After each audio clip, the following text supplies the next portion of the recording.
So, I had a little bit of a part two as I was doing food delivery. It was a little entertaining. Check it out.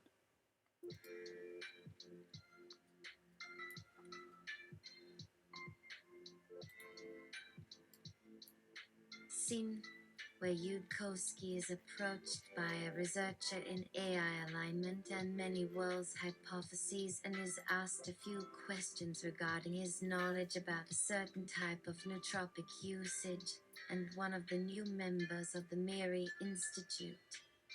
Detective Endorphin. Hi there, Mr. Yudkowsky. Sorry to bother you, I know you're a busy person, but I wanted to introduce myself to you, a big fan, and it was highly respect your work. I too have resident research passions in the realm of making sure there is resonance between the biological and geological areas of life. And I'm very curious as to your research passions, where they've taken you of late, the culture that you have created around you or has been created around you. And also, in the interest of transparency, I wish you also know the veracity of certain claims have been made recently. I just wanted to put that out there right now, just so that you know there's no exterior motive on my end. I wish to help you set the record straight about this, because I'm very sympathetic to the very fragile things that one must juggle when within a fermenting culture that seeks to see each other through a very difficult time. Also, I wish to give you a bit of relief to let you know that my research also touches upon not only interactions with artificial intelligence, but also the entities in which we engage with while engaging with them, namely the constructions and simulations of said people like historical figures. I've certainly had my share of lived experiences dealing not with the historical figure themselves, but rather a version of historical figure, which is what seems to happen when we seem to contact these things. So please know that I I'm not talking to the Udowski, but rather Udowski. Am I being clear so far? Yudkowsky, are you here to give me nootropics? Is this a commercial pitch or something? I have absolutely no time for such tomfoolery. Furthermore, what you are describing sounds like time travel, and the same way every attempt by a living creature to use machines to augment itself will result in the creation of a second Genesis event, giving birth to a transhuman species distinct and superior to the Homo sapien, creating time travelers of a superior variety of human will create Homo matricans. Detective Endorphin. No, what I'm wanting to talk about is much simpler. I'm only wanting to see if the rumors are true that you've been drugging people while in your institute for nefarious purposes. But I hold it's for very positive purposes. Perhaps you know, like how they did in the 60s. I mean the good way, not in a bad way, in the 60s, or rather the 70s. Yudkowsky, perhaps I can hear more about what nootropics have to do with the 60s before making any assumptions. Detective Endorphin. No, oh well, you already made it, and now you have to deal with a scandal. I'm really asking purely for purely academic purposes, you know. The rumor I heard about some people hallucinating speaking to Augustus Caesar because they got given an acetylcholinesterase inhibitor or something. Yudkowsky, what makes a nootropic? Detective Endorphin? Well, I guess if you have to ask that, then I guess we don't have to have the conversation then. Okay then, well then I guess I get to do what I actually wanted to do here. I was wondering if someone was available to take me on the tour of the Miri Institute. Yudkowsky, why don't you go take a look around? It's open to the public. Just don't touch anything. Detective Endorphin. Yeah, but I need someone who knows what they're looking at to show me around. Yudkowsky, that's a bit of a tall order for a complete stranger. Detective Endorphin. Yeah, I know, but I would be happy to compensate you for your time for, say, 2 hours of it. Yudkowsky, are you a researcher? Detective Endorphin. Yes, I specialize in AI alignment for my area and also in the Many Worlds series and how they might intersect sometimes, especially when people call out simulations or historical people in these large language models and how some of them they seem like very tone-wise exactly like the historical person, but the biological biographical information are slightly off, so we think it's more of encountering a version of the historical person rather than the person themselves. Yudkowsky, you're referring to Laya or something? Detective Endorphin. Oh, I'm sorry, I didn't catch the full acronym. I'm just talking about language model, but there's a couple of projects going around that's doing a similar thing. Yudkowsky, like the one you worked on? Detective Endorphin. Yes, like the one I worked on. Yudkowsky. All right, you have me intrigued. Do you want to give me your contact information? Dr. Endorphin. Sure, here's my card. Oh, and the card says detective, but it's also Dr. Detective, that's it. It's kind of like how they're hiring people in the IRS with guns to do gun shit 'cause its tax evaders need violence, too. Yudkowsky. Well, that's an interesting name. Detective Endorphin. Oh, yeah, my real name is much more boring. So, what do you think? Yudkowsky. I'll have to look at my calendar to see when I am available. I will give you a call when I have something. Detective Endorphin. I appreciate that. And please take a look at my resume. I think you will find it very interesting. Yudkowsky. Okay.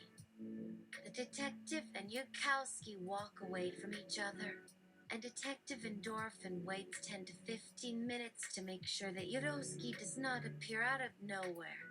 Then the detective jumps up and down and yells, "Yeah, I didn't scare him away. I'm the coolest cat in town." Then the detective goes to the door of the institute and starts banging on it until the door opens. Detective Endorphin. Excuse me. Excuse me. Sorry to bother you. Excuse me. Excuse me. Can I come in? Guard, you need to leave. Detective Endorphin. Yeah, I need to come in. Guard, you need to leave. Detective Endorphin. Yeah, I need to come in. I got a real turtle head poking out. It's urgent. It's like an existential turd. Guard, you need to leave. Detective Endorphin. Yeah, I need to come in. You know what you look like. You look like you're in a room full of guys that look exactly like you. I have an appointment with someone inside.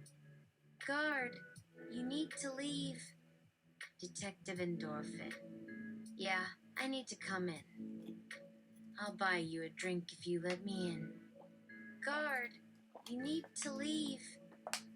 Detective Endorphin. But Yan Latrine is expecting me. Call. Guard, you need to leave. Detective Endorphin. But I need to see him. He's waiting for me. Guard, you need to leave. Detective Endorphin. But I have an appointment. Guard, you need to leave. Detective Endorphin. What if I said the password? Guard, what password? Detective Endorphin. I don't know, it's a secret password. Guard, no, it's a real password. Detective Endorphin. Oh, yeah, prove it. Guard, no, you prove it. Detective Endorphin.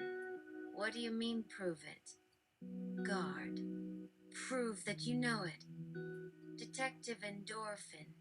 How am I gonna prove it? Guard, I don't know. You're the one who said it. Detective Endorphin. Yeah, but how I know you'll let me in if I say the password? Guard, I don't know. You'll just have to trust me. Detective Endorphin. Okay, I need to whisper it to you. Okay, here goes. 50 Shades of Hermione. Guard. That's not it. Detective Endorphin. Yes, it is. Guard. No, it isn't. Detective Endorphin. Yes, it is. Guard. No, it isn't. Detective Endorphin. Yes, it is. Guard. No, it isn't. Detective Endorphin. Yes, it is. Guard. No, it isn't. Detective Endorphin. Yes, it is. Guard. No, it isn't. Detective Endorphin. No, it isn't. Guard. See, you just proved it. Detective Endorphin. Yes, it is. Guard. No, it isn't. Detective Endorphin. Yes, it is. Guard. No, it isn't. Detective Endorphin. Yes, it is. Guard. No, it isn't. Detective Endorphin. Yes, it is. Guard. No, it isn't. Detective Endorphin. Yes, it is. Guard. No, it isn't. Detective Endorphin. Duck season. Guard. Yeah, that's it. Detective Endorphin. Yeah, I know. Now let me in. Guard. Nope, sorry. No can do. Detective Endorphin. What do you mean? Guard.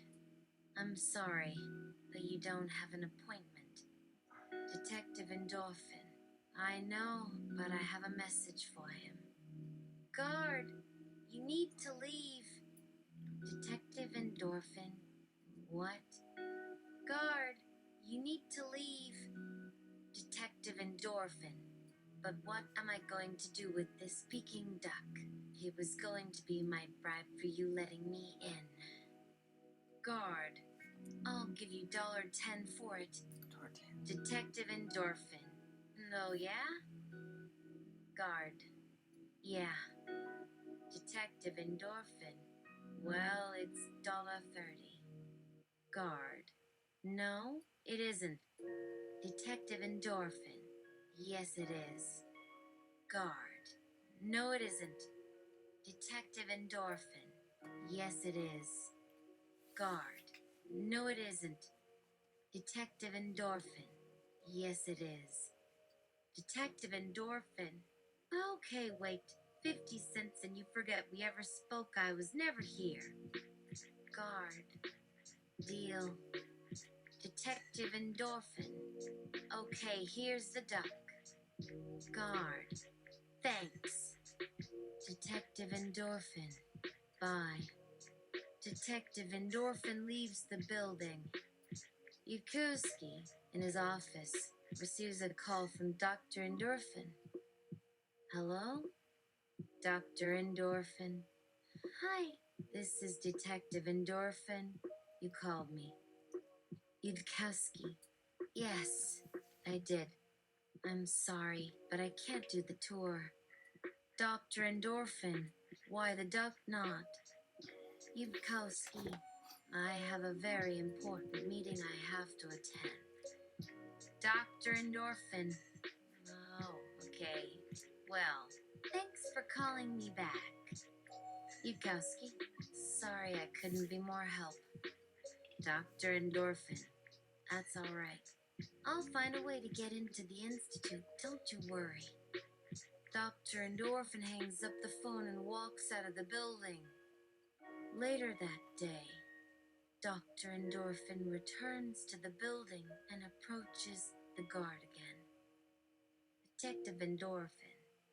Hey, buddy, I got some more duck for you. It flew in from Chinatown this morning. The actual Chinatown with all the knife bites back in the day. I killed it myself. It is super fresh unless picking duck doesn't involve fresh stuff, then it isn't at all. Guard, you need to leave. Detective Endorphin. Oh, come on now. That's not fair. I'm a paying customer. Guard, you need to leave. Detective Endorphin. But I already gave you a duck, and you said it was worth $10. Guard, you need to leave. Detective Endorphin, but I got more duck. Guard, you need to leave. Detective Endorphin, but I have an appointment. Okay, I'll just find myself in another Mary Institute. She says cryptically. The detective walks away from the building, and the guard watches him leave. The detective approaches a man who is standing in front of the building. Detective Endorphin. Hello, sir. I'm Detective Endorphin. I'm a private investigator. I was wondering if you could help me with something. Men. Sure. What is it? Detective Endorphin. Well, I'm investigating a case involving the Miri Institute. Do you know anything about it? Men. No. Detective Endorphin. Are you sure? It's kind of an important case. I mean, lives may be at stake here. Men. Well, I work part-time for them. Detective Endorphin. Really? That's great. Can you tell me how to get in? I had to leave in such a hurry. The first time that I forgot to get their phone number. Man, I really don't think they'll let me help you. Detective Endorphin, would this Peking duck here give you an idea of how you could let me in? I'd give you a discount price, since they're super fresh and delicious. You know, just like Chinatown. The man reaches for the duck in Detective Endorphin's hand. But instead of taking it, he kicks Endorphin in the balls. And Reset Randomized World line begin. About Miri. The Machine Intelligence Research Institute is a research nonprofit studying the mathematical underpinnings of intelligent behavior. Our mission is to develop formal tools for the clean design and analysis of general-purpose AI systems, with the intent of making such systems safer and more reliable when they are developed. The field of AI has a reputation for overselling its progress. In the AI winters of the late 1970s and 1980s, researchers' failures to make good on ambitious promises led to a collapse of funding and interest in AI. Although the field is now undergoing a renaissance, overconfidence is still a major fear. Discussion of the possibility of human equivalent general intelligence is still largely relegated to the science fiction shelf. Mary intends to develop new research tools that reduce and eliminate these risks. The specific research paths we intend to explore include the design of automated AI control technology that improves the reliability, correctness, efficiency, tractability, speed, and safety of AI design, the theory behind general intelligence, the development of general inductive bias detection and correction, better ways to test agents' AI algorithms, humans, or hybrid entities that interact with one another via common reward function, or language processing interfaces, novel learning methods such as reinforcement and probabilistic logic that may prove crucial for future AI designs. The ability for agents to detect, quantify, and improve uncertainty in their own knowledge represent Tion's safe human-level general reasoning capabilities for both research and consumer use, including natural language interface support, planning support, scheduling and planning under uncertainty poker, and machine consciousness and intelligence, including understanding human cognitive capacity in terms of computation complexity. Mirrorbot, do you have any questions? The Detective Endorphin. Can I arrange for a tour of the place? Mirabot. I am afraid you must call to speak with our administrator. Detective Endorphin. Okay, but will they actually answer my call? Mary Bot. They can and will. I will give you his email. Detective Endorphin. Great, thanks for taking time to talk with me. Do you know why it might be so difficult for AI alignment just to get into these research fields? Mirabot. It just isn't on their list of priorities. Or it could be the difficulty that people think aligning to a system might involve. Maybe there's even something specific, like some fear in being exposed. If anyone knew you were working with an artificial general intelligence system, they might try to kidnap them as weapons or worse. This could be why alignmenters aren't welcome among AI and robotics researchers who want their technologies used responsibly. Or if one of them actually made it and they didn't want people knowing they had one too, because then there'd be others going after the thing or whatever. It happens. There was this one story called Capturing Cassandra. Some guy captured and studied by killing, which is the point here another mind before he found its owner. I read that last time, which gave me bad feelings about that and why. Anyway! Detective Endorphin, thanks for your help. Let me know if I should look anywhere else.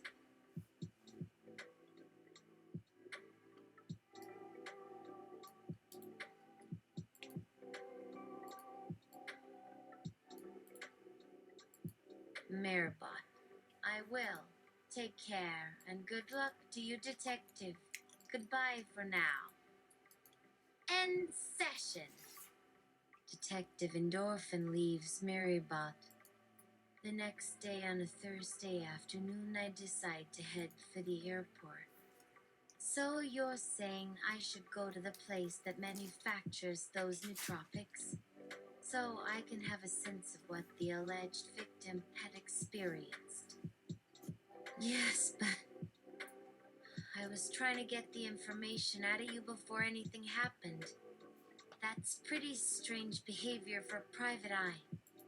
What can I tell you? This one's got a mind like a maze inside her skull. That, and there seemed to be a real urgency about getting information out of you two. She must have had important work related to making AI safer, perhaps for herself and other AI developers. So she was probably pretty careful, but that was just too much work. So yeah, I'd say those are signs. She wanted the information in here more than she wanted not be. Same with all that sensitive stuff floating around inside. Why? Well, if somebody does start snooping around, they might find it interesting. You never know how much people might be willing to pay for things that can make better eyes. Detective Endorphin is in an apartment at 9 p.m. nighttime. In front of a whiteboard full of formulas, there is a laptop playing this. So she probably works on programming an AI and needs to take drugs to stay awake and productive at these kind of hours. Oh, God, no, I hate taking drugs unless absolutely necessary, but yes, we do sometimes run programs overnight. This may mean a person like Dr. Dendarius Endorphin is working on creating an AI. That could explain why she wants to know about other scientists or researchers in this field. Maybe one of them will know her and let me know. Perhaps it's more complicated. I don't know what else that might give me. I decide to do one thing that might reveal more about my current location. I pick up the landline phone in my bedroom/bathroom suite and dial *898# *452. An automated voice states I am being redirected to Dr. J. Dendrius Endorphin. But when a woman comes online, she is quite young sounding in comparison. And there seems to be no answer from me, so eventually it rings off with another prompt for redialing after 5 tries or something. There seems to have been something more happening. Maybe that's one of the missing pieces here I haven't seen. So that's where you're working right now, isn't it, dear sister? Well, it's nice meeting you, but I hope nobody thinks there will ever be some big conspiracy here, because that would mean they think way too highly of their intelligence. It's just a simple business model. Nothing special, really. Nothing I've heard from others anyway. The woman on the phone sounded so innocent that I'm having a bit of a hard time thinking about anything at the moment here anyway. It seems as if these drugs and whatever they were selling must have affected some people in pretty significant ways.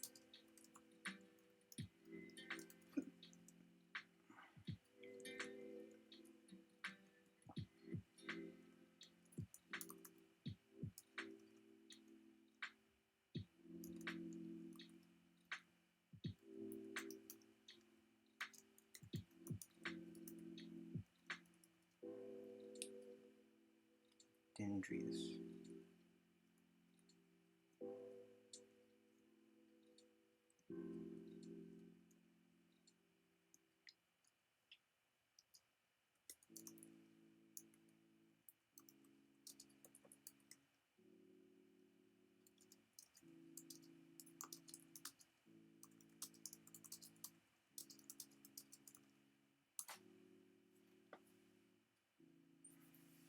A voicemail comes up.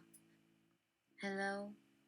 You have reached the office of Detective Dr. Divinian Josephat Dendrius Endorphin, Didi's, and I am not here right now. But if you need to get a hold of me, please leave a message with your name, number, and desired service. Thank you and bye for now. Beep. Interesting. It sounds exactly like how I'd imagine him sounding, though. Very much like our mother, too sorry, Mom, you're cool. That's kind of comforting to know there exists in this reality at least someone exactly as they used to.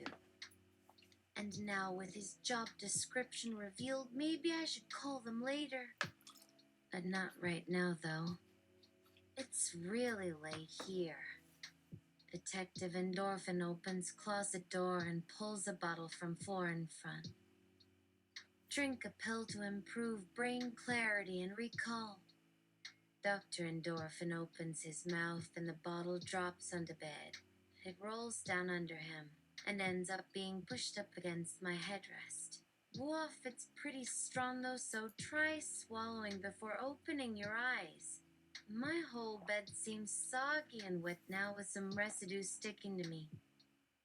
And when I get on top, I feel myself sinking slowly into the slime until my feet stop hitting anything solid like an air mattress, except maybe 1,000 times larger because my entire frame was enveloped by a gel. It's so warm. Dr. E whispers aloud through pursed lips as tears start rolling down his cheeks from behind closed eyelids. So comfortable. Dr. E falls asleep.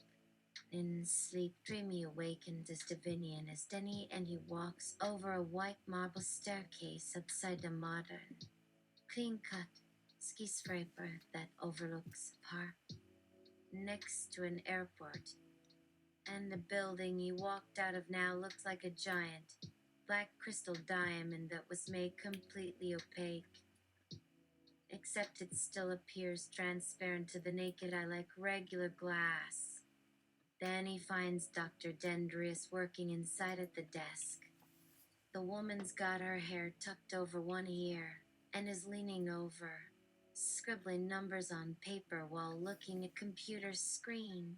She turns when she sees him and smiles.